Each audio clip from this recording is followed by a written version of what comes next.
Gaur Durangon elkartu gara EH Bilduko emakumeon gunea ospatzeko.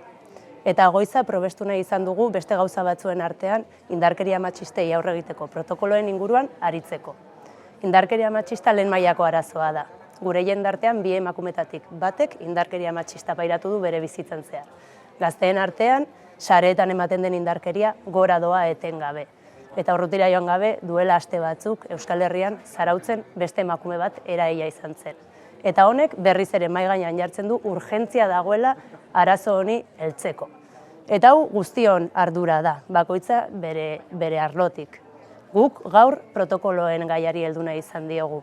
Uste dugulako beharrezkoa dela honen lanketa egitea. Eta beharrezkoa da ere berdintasun politikek zentralidade izatea eta hauetarako beharrezko baliabide tekniko, ekonomiko eta politikoak bideratzea. Protokoloi dagokionez, gure ustez, elkarlanean eta koordinazioan eman behar dira, eta beti erasoa jasan duen pertsonaren beharrak eta eskubideak zentroan jarriz, eta erreparazioa bilatu behar dute.